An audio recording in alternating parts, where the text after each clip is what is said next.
Welcome to the intersection of technology, cybersecurity, and society. Welcome to ITSP Magazine. Thank you for joining us for this conversation.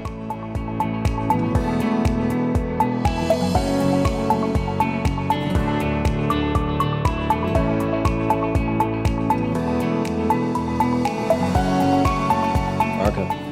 Sean. It's another new chapter. New chapter. I'm so excited. Today I'm standing. You're standing? Yeah. You're so excited you're standing. I can't sit. I'm too excited about this conversation. Nice one.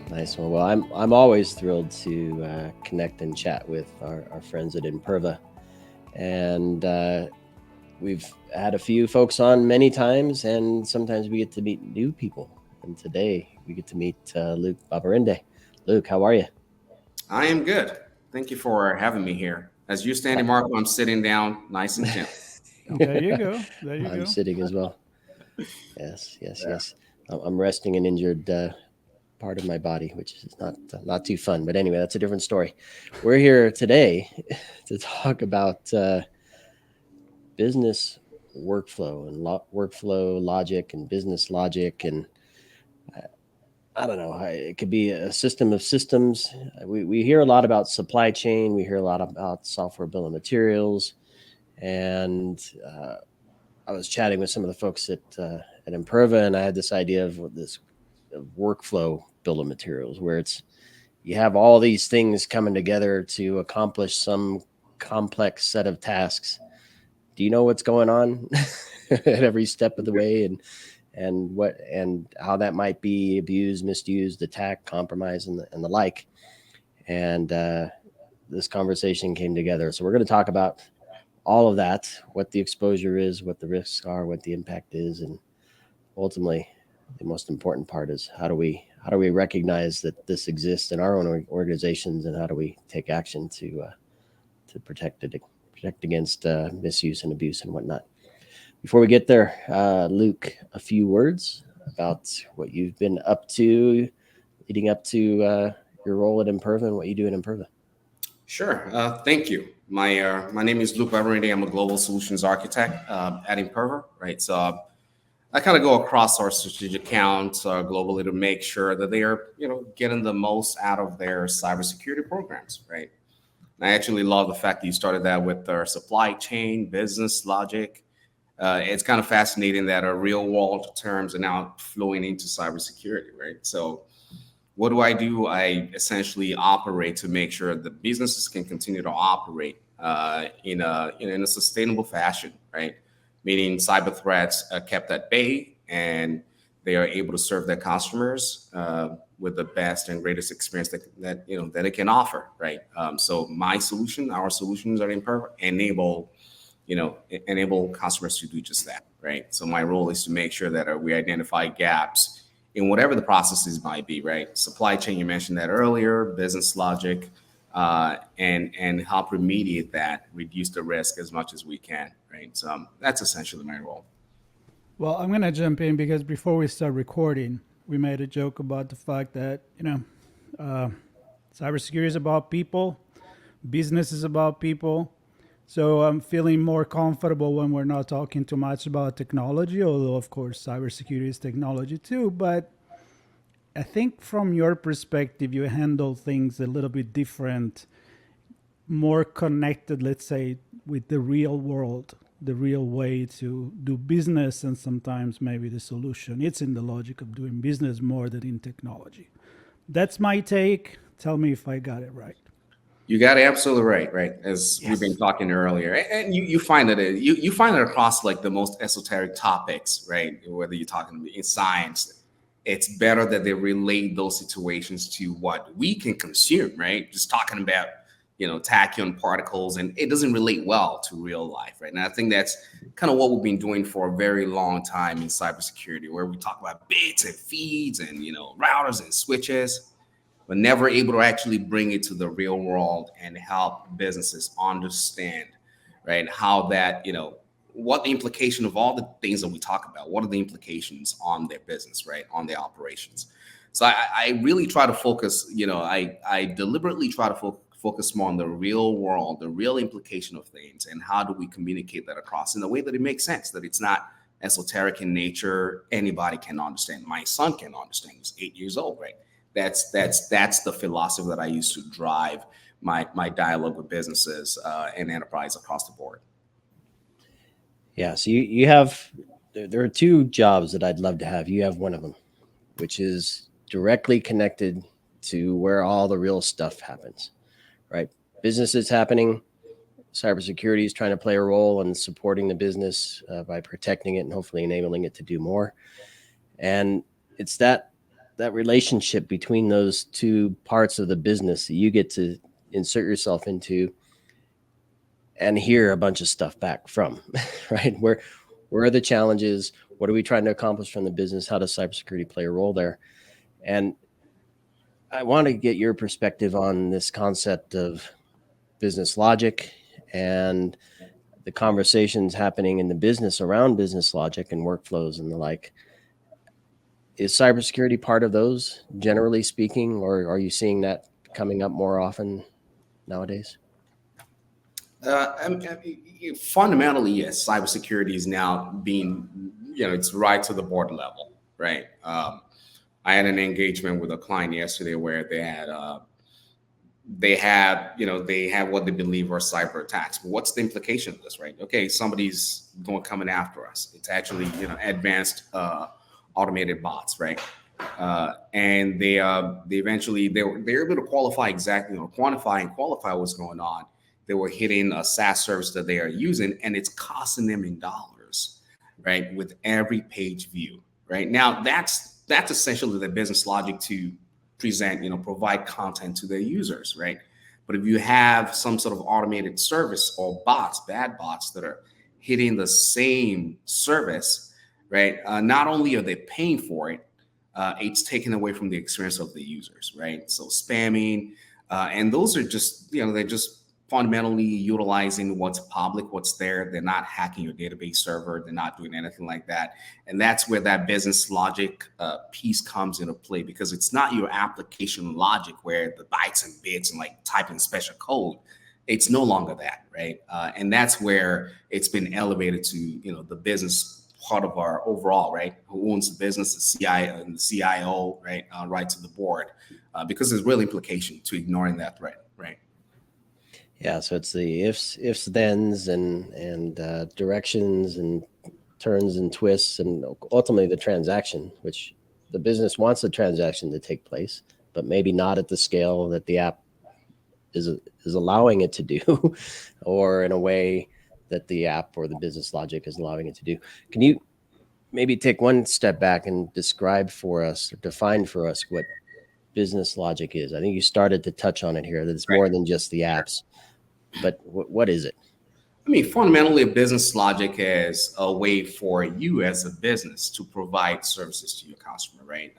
Like your customer comes in to order something. The logic would be that they view the items in some sort of catalog. They then identify what they like. They put in maybe they put in a bucket. They leave for a week. They come back later and go, oh, I like that. I'm going to buy that.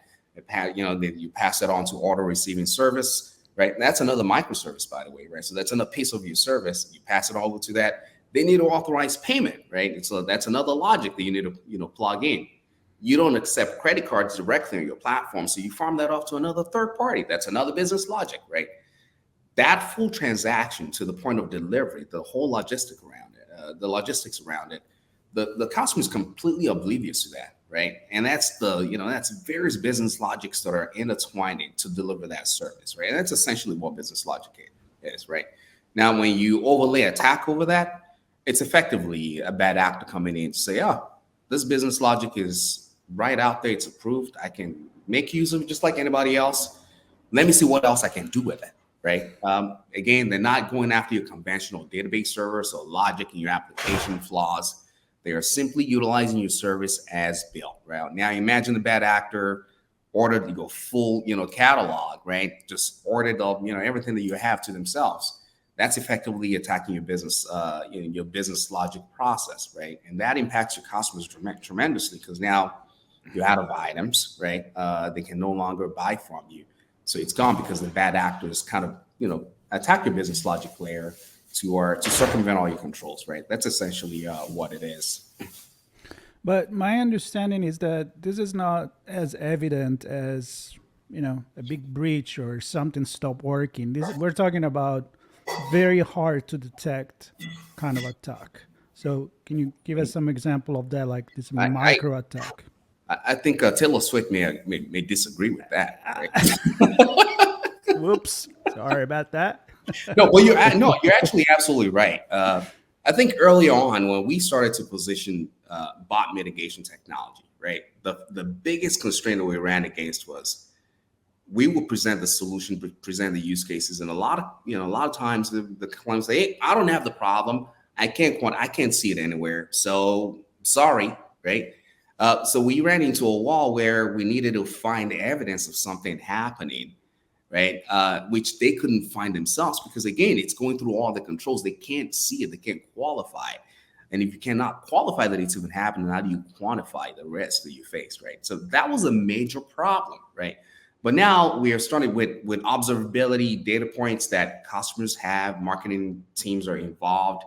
There's actually more data point now to see precisely the expression of if you have a content out there, if you have a digital service out there, you really want to know who's consuming that, right? And that observability that businesses are getting, right, from the product side, from the services side, security is now leveraging that, right? We can easily leverage that data point because definitively you can qualify that if you have observability into all these processes and who's consuming it, right? So that, I think that's where it's starting to change from not being aware of the fact that you have the problem to actually leading with data from all aspects of the organization to say that, hey, there's something weird going on here, and it's costing us tremendous amount of dollars, right?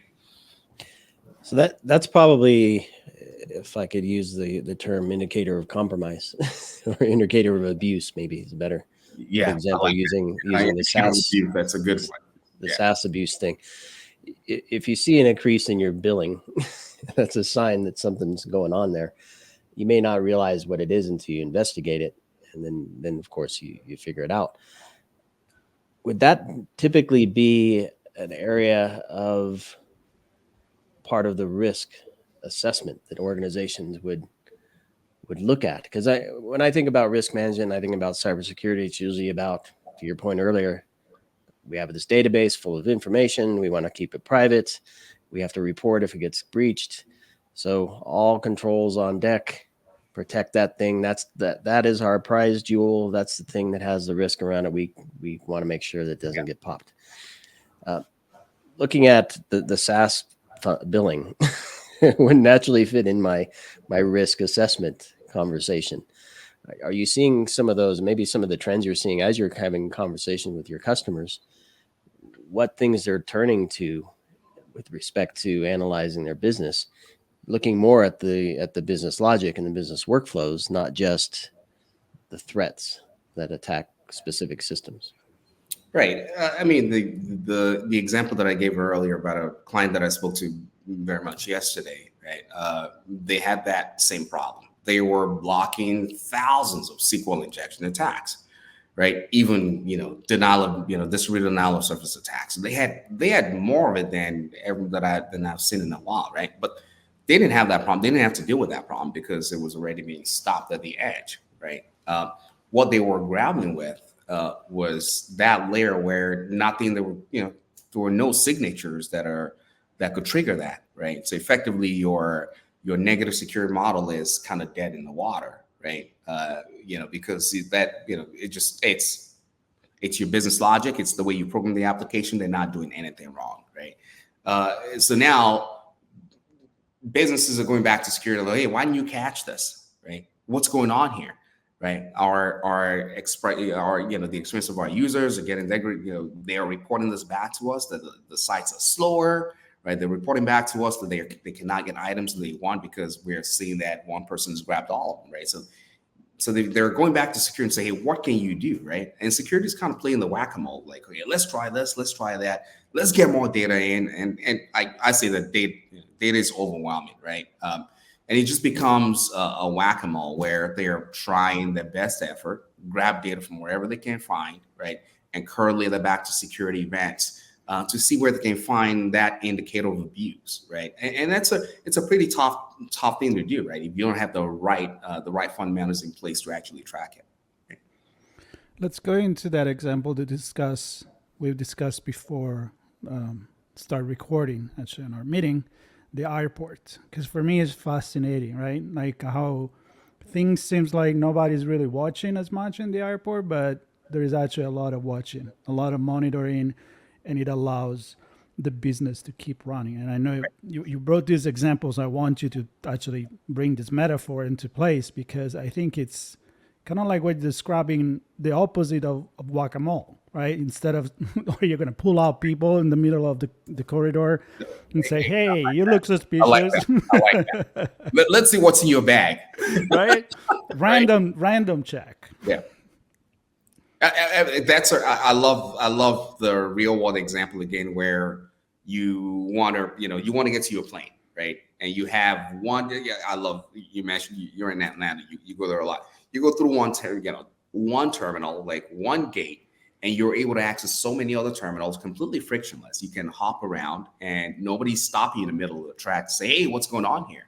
And then the security's got to, we can learn a great deal from the way that the real world operates, right? Speaking of airport, right? If you're a mayor, say, hey, you just got elected, build an airport, right, for our city, right? You're not going to go, okay, sure, let me build a runway, right? You're not going to go, yeah, let's build a runway, let's get the planes landing, and go, oh, what about the gates? What about actually understanding who's supposed to fly, right? You actually start with that in the real world. You're not going to start with the runway, right? You start with the fact that you need to identify the users that are going to be flying, right? And make sure they are valid, right? They can be on that flight. And that's another great example of where we can use lessons from the real world and bring that back into cybersecurity. If you remember, part of that conversation is it just comes back to actually having, comes back to pen and paper again, right? The right strategy in place. Always critically analyze that so you can find gaps within your own plan, right? And then reinforce it, right? And it's continuous. It doesn't end, right? It doesn't mean you've written down and it's over, right? And that's a classic example of where we can learn tremendously from how we operate in the real world and overlay that, bring that into the cybersecurity world.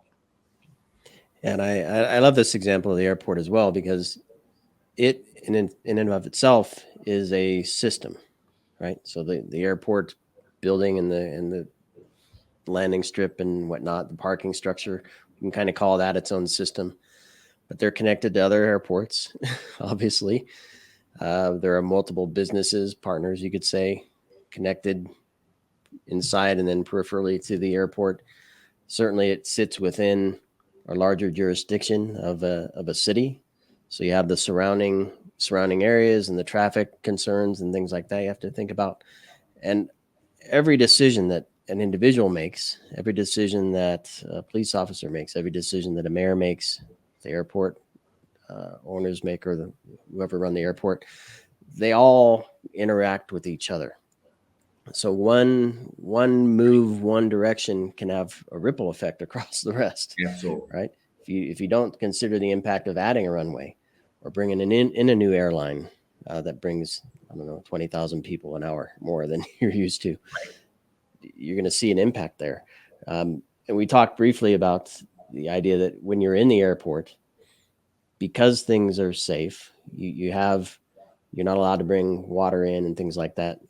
There are businesses there that benefit from that control. So the security procedures is maybe not a great analogy, but because of the way that it works, it's safe and secure. You enable business to happen in the airport, right? So I think there's a lot to learn from that, and I think it ultimately boils down to what's the path of the individual. So back to the human. What are they doing? How do we enable them to do that safely? They feel safe, and we are safe as a collective. And how does that support the objective of the airport, which is bringing people together so they can move somewhere else and have a pleasant experience doing so? Yeah, if you pull that into cybersecurity again, right? The biggest challenge right now with business logic attacks has been the fact that number one, we aren't able to validate the user that's coming in is actually who they say they are, right?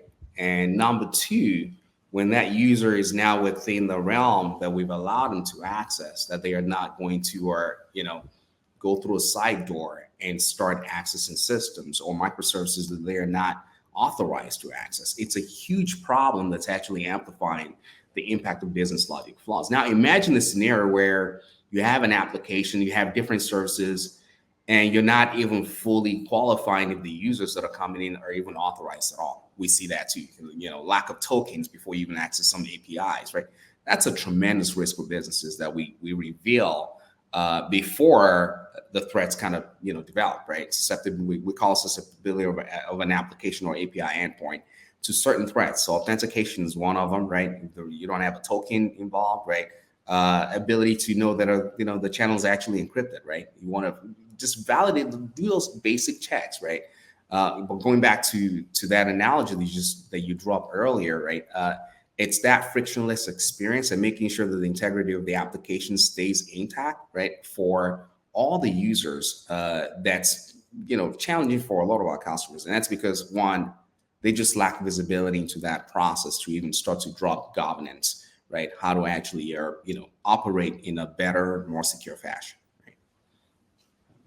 So from a business perspective, you eventually figure out that something is wrong and you lose revenue. There is a cost in that. And while this micro, or maybe Taylor Swift attack, not the micro, the attackers go after what in specific? Like, what is the gain that the cyber attacker are looking for? I like that you actually brought that in, right? You may remember that we've had this conversation before, that the why becomes the absolutely critical thing, right? I've had clients call and say, hey, we are under attack and they are doing X, Y, Z, right? It's like, but if you ask, what are they after? What is it that you have that they are after? Because if you can help us narrow down to what it is that you have that they are after, then we can start to put a plan together, response strategy, right? Because now you're literally on the fire, right? So we've got to do something now, but we still need to understand, why are they after you? I had a client like maybe years ago where we put in our analytics engine over their data set called Attack Analytics, right? And we identified that they had a lot of threats developing out of Spain, right? So they were very curious about that because they were like an American company. They're like, why do we have so many, requests coming out of Spain, right? That triggered the why. Why is that happening? They went back to the business. It turned out that the business actually was in the process of acquiring a local business out there in Spain. And due to that event, the competitors had heard about it and they started attacking them. And IT had not figured that out, right? So when you talk about the divide between, cybersecurity and business, this is exactly why it needs to be a boardroom conversation. If there's going to be a merger and acquisition in the pipeline, security needs to know about it, right? Because you're faced with real threats from your competitors just by the default. By having that event, the M&A event coming in the pipeline, you've opened yourself up to unauthorized actors, right? Bad actors that are after you, right? Yeah. So denial of transaction is one thing, right? So if they insert bad stuff into the process, you can prevent transactions. You can overwhelm the system or prevent individual transactions from taking place. We also have the opportunity, if they're smart, to manipulate the logic, and the transaction becomes something different. Skimming a few pennies off a transaction, changing the destination of where the funds go, changing the delivery address of the thing purchased. I'm just picking stuff out of the air. How likely are those types of changes where I call it the integrity of the logic is compromised? Exactly, right. Yeah. For the integrity of the logic, I think it still comes down to the logic that you build. Can you account for how that logic is supposed to play out, right? The user's journey, right? What is that supposed to be, right? And if you can at least try to baseline that, best effort to baseline what that journey is for the user, then you can start to put boundaries around, right? This is where, again, positive security model comes into play, where you're almost whitelisting what the user is supposed to be able to do, right? And it's easier from that, from that perspective. Again, you can't just kind of do that across all your different, endpoints or microservices, but narrow down to the critical ones, right? The example you gave, that could be a form of scheming, right? Coupons, right? Carding, right? Focus on those microservices that have high impact, high fidelity, when it comes to the business. Then find out what the acceptable behavior is. Lock that into your positive profile, right? However way you do that, again, we're not talking specific technology here, where you can actually baseline that. And if there are deviations outside of that behavior of that you expect of the user, that's at least a good place to start to identify those low and slow, very sophisticated attacks that are going to go after you. They're not doing it at high velocity that will light up your dashboard, but they are right in there with the regular users. It's slow and slow, and they have all the time in the world, right, to do that, right? And that baselining process to be able to identify the deviations, that's a really credible tool, right? Solution for that particular problem. And I know you and the team there at Imperva analyze tons of stuff with respect to applications and APIs and web traffic and internal traffic and what's human, what's bot. And what are you seeing in terms of API usage, human versus machine type of traffic? And how does what you see in those regard impact the exposure and the risk level that an organization has? Because you talk about adding the payment as a service, the identity authentication as a service, this service, that, everything's a service that you're plugging in as APIs into your app that you're building. Right. I mean, the fact that you have all those different services, right? Microservices, no pun intended, but microservice to your broad service, right? Those need to interact, right? So they need to be able to interoperate to deliver services seamlessly to me, the user. Right? I, the user, I want to be able to come in and transact with you or pull some information out, submit my application for a passport. I want it to be completely seamless. I don't care who you're interfacing with, right? And those microservices that are driving the broad digital service are all interacting through APIs. They have to. It's not even out of let's just do it because APIs are cool. No, because they need a streamlined way to communicate and exchange information. APIs help normalize that, right? Whether you're using REST API or GraphQL. Now, if you overlay that with the reality of what we are seeing on the platform, you talk about, the volume of our, where does API play a role, right? We are seeing that over 70% of the traffic going through the platform today are APIs. Right, of APIs in nature, and you look at some data points, they go as far as 80%, right? And that's the reality that I've seen that transform over the last, or change over the last, I would say, 4 years, where it was at 50%. It's gradually grown to it's getting closer to 75% now, right? So it means that even if you're not aware of it, you buy a SaaS service to just have a forum out there. A lot of it are actually just APIs interacting with another service, right? And you see there's a lot of SaaS vendors that are selling all the services, and most of this cloud native services all based on APIs, right? So it's definitely shifting. I think the last one that I should actually drop on this, we can relate to this. You talk about generative AI, right? Businesses are fighting heads over heels right now to build applications on top of it. The one key thing that no one ever talks about is the fact these are actually just all API calls, right? You make a call to whatever the generative AI vendor is, and they respond back with something, right? But the big challenge is, can we account for what they are, what the users are putting in and what they are getting back out, right? That's the big challenge. But it's fundamentally, it's all APIs. In a lot of cases, humans to machines, machines to machines. It's all over the place, right? So again, it's sprawling for sure, right? It's not.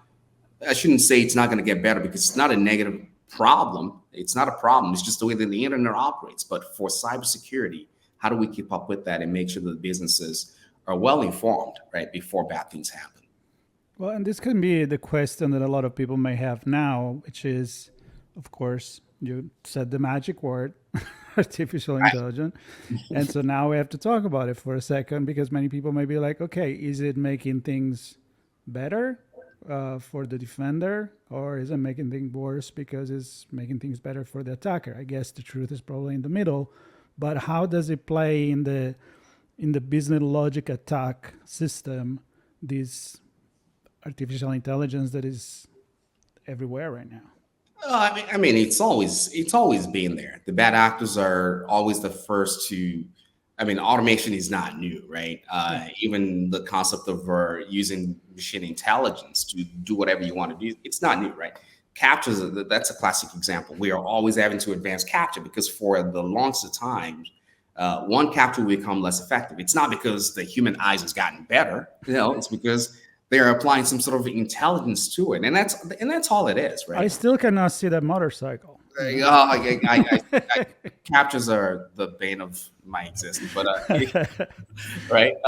But overall, these are just capabilities that bad actors, quite frankly, don't care if they do it manually. They could drop a key in your garage and parking lot, and you put it into your computer. They don't care if it's manual, automated, or AI or AT. Right? They couldn't care less. The objective is the same, but they want to scale how they get to that objective.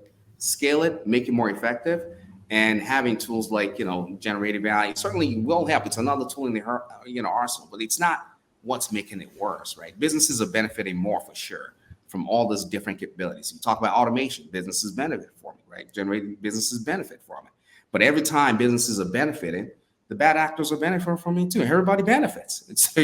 It's almost like all equal playing field, right? But if you're behind and you don't have your controls keeping up with that, right?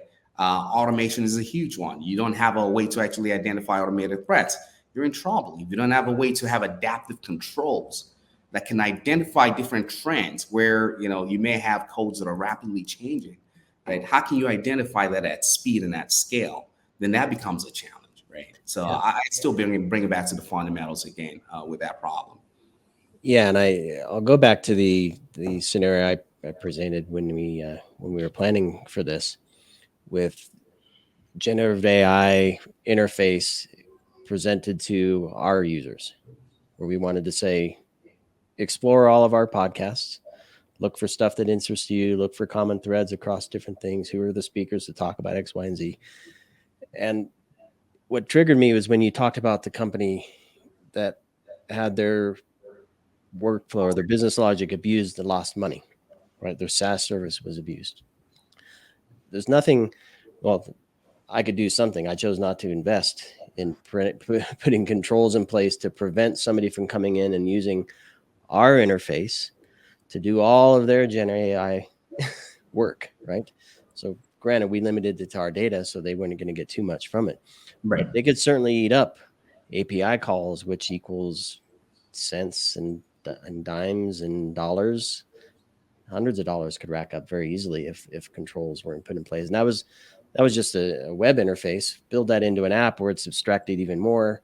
Build that into a service that's built into an app that's extracted even more.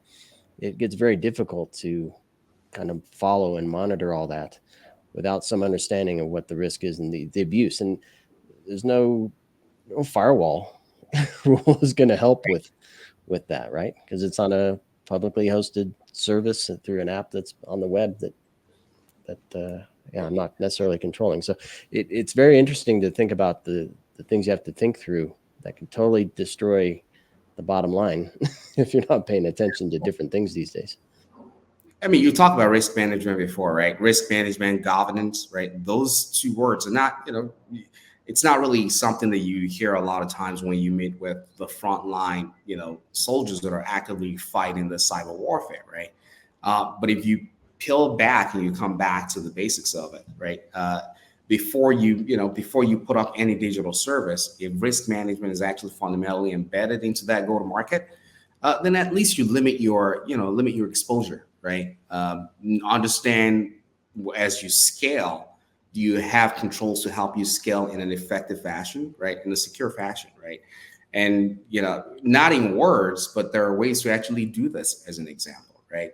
Instead of having, I work with a lot of our technology shops where they have so many technologies, and you ask oh, we have X doing that, we have Y doing, but it's like they just don't interface, right? It's like it's not concentrated. There's no consolidated approach to it, And again, when you have that, your problem just sprawls on, right? So these are fundamental problems that we have where I think if we go back to risk management, find out how controls can compensate one another, right? And drive that into our governance strategy, there'll be better outcome. Better governance will yield better outcome, right? When it comes to a lot of these threats that we talk about, right? However advanced they get, right? Overall, right? And it all goes back to knowing your environment, knowing what is happening, so you can actually find out if something is not going the way it's supposed to be going. So let's get to the point of how Imperva approached this kind of things when you work with customers. It's like, again, it's to try to avoid the guessing game, and I love also the fact there is almost, when you describe it almost an investigative approach at the beginning, when you're like, okay, what's going on in the company? The Spain example, it's typical. Like, that's not going to be the computer or the technology. Right. It's going to be the conversation with the business that you figure it out. So the whole picture is human, technology, and Yeah, I think, yeah, I love that you actually brought that up. But what I always say is, if we bring the word back again, generative AI, right? It's not, when it comes to creativity, humans win all the time, right? We are extremely creative in what we can do, right? We can think outside of the box very rapidly and readapt, right? And that's exactly where that human intelligence comes into play, where you can have so much data, but if you don't have a good set of advanced capabilities, humans, right? The eyes of humans that are experts actually looking at this to connect the dots. You may just be sitting on millions of events. You're not even aware of how to, pull it all together, right? And what we do essentially at Imperva is to try to find a way to replicate what you would expect a good analyst to do, right? And that starts with a good sanity check, right? Having negative security model layer infused with positive security model layer, right? And then monitor the behavior of the users that are going to be accessing the assets, right? And that takes multiple layers, right? So you need a consolidated strategy where you can consolidate controls that are able to do that, but they are not doing that in silo, right? They are talking to one another. They are part of an integrated core that can deliver that seamless service, right? As a security as a service at that point, right? And then make sure you're able to concentrate your controls, right? It's not just a safer consolidation for consolidation's sake. What we pride ourselves on is actually having the best of breed, whether it's bot protection, DDoS protection, your conventional web application firewall, right? That we've been doing that for 20 years, right? And now API security, right? It glues it all together. And you want to talk about all that stuff? It's not the application that's holding the data. The application doesn't have anything on it. There's actually the data side of it where the data is sitting somewhere, right? Do you have visibility? Can you account for what the users are doing there, right? So that's exactly what would help our customers do. From end to end, the data starts with the data, right? And all the elements that are trying to consume that data, right? And being accountable across the board.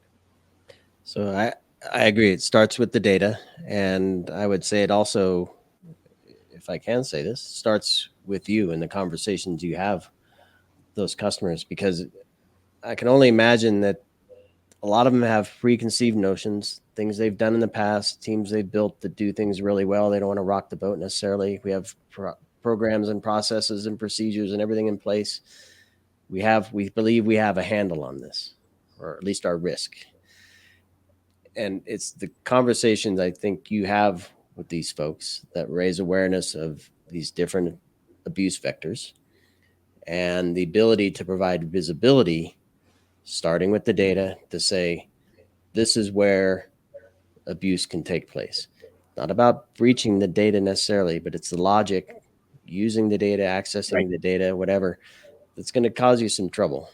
And I really believe that it's those conversations, again, back to the human element here, that understanding what's going on with the business, the why behind why something could happen bad to them, and tracking back visibility and giving us some insight into where they're exposed. I absolutely agree with you 100%, right? And it starts with the conversation, right? Conversation and being able to, sometimes you have access to certain information, but until I actually talk to the business, I don't have the preconceived knowledge to say, hey, this is what's happening, because I don't have that backstory, right? So that's where having that conversation actually comes into play. And sometimes security teams are not even aware of what it is, but they have to go back to the business again, like the example that I gave, right?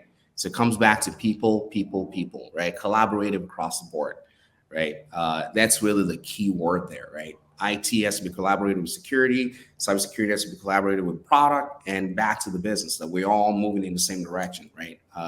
That's really critical. That's going to be our, in the world that we're living today, data is growing tenfold now every time. So how do we keep up, right? We don't want to play whack-a-mole, right? So that's exactly where we need to kind of focus our efforts, where we can better collaborate, better share information, and get in front of these threats before they become major events. Well, I like to go back with the pen and paper. You know why? Because when I have one here, Marco. there you go. I'm ready. But what my point is, like, it's like when I think about all the stuff that I have in the computer, all the notes, all the stuff that pop up. But when I really want to think, I gotta take a pen and the paper and draw some line and a few square, write 3 words. Yep. And that's our humanity. Let's go back to that Absolutely. one, right? That's what whiteboards are for in those executive meeting rooms. You can draw those diagrams. Here's our data. Here are the services. Here's our flow. Yeah. Here's the why we have to do something about this. Speaking of the why, the business logic especially, right? I think a lot of people are not even aware of this, because you think it's a computer abuse, right? That it's a crime, but it's not. The business logic abuse is not a crime, right? A ruling was made in 2022 that it is not a crime to scrape data from anyone's website. If it's publicly available, I can develop any bot I want and get that information. It's actually not a computer crime, right? Computer abuse crime. And that's material, right? There was a case that was brought up by LinkedIn in 2019 as well, right? To the Supreme Court. Same thing happened, where it was ruled that if it's publicly available data, it's not a crime to scrape it, right? So these are things that are changing in the real world that are going to impact the way businesses are actually addressing this. You cannot go after an act and say, hey, why are you scraping my data? I'm going to report you FBI. There's nothing that would come out of it, right? So the onus becomes you got to take care of what you have. If it's data that it's valuable to you, it's all on you to make sure you're doing the very best you can, right, to secure that data, right? Yep. Yeah, and the interesting thing is it may not look valuable like you normally look at value, but it could impact the transactions of the customers, which ultimately are the value for most businesses. So I think for me, as we were having this conversation, it's a wake-up call to think differently about how we look at risk. What is the definition of abuse and compromise? The lines are blurring there as well. And without legal action, it's going to be more of a free-for-all, right? Right. That hindrance is removed. So fair game for a lot of things. So thank goodness for people like you, Luke, and the team that surrounds you to understand this and bring visibility and to have those conversations. Thank goodness for people like you bringing visibility and a medium to conversate, to actually have a conversation. That's critical, right? So thank you. Appreciate that. And Marco, thanks for this great chat. Of course, as always, I love our chats with the team at Imperva. For everybody listening, please look at the notes. You can connect with Luke, and we'll have some resources there for you to learn more about what we talked about today, and how you can connect with the team at Imperva to get that visibility and start your own conversation. Shore up your business logic. Yeah, I'm talking about conversation. I did a directory page just for Imperva with the many conversation we had. This will be the last one, also on top. And then scroll down. Ton of great conversations. So Thank you, everybody. Thank you, Luke, for this Thank you, Marco. fantastic Thank you, conversation. John. Really appreciate it. Thanks for the conversation. Bye, everybody. Thank you. Stay tuned.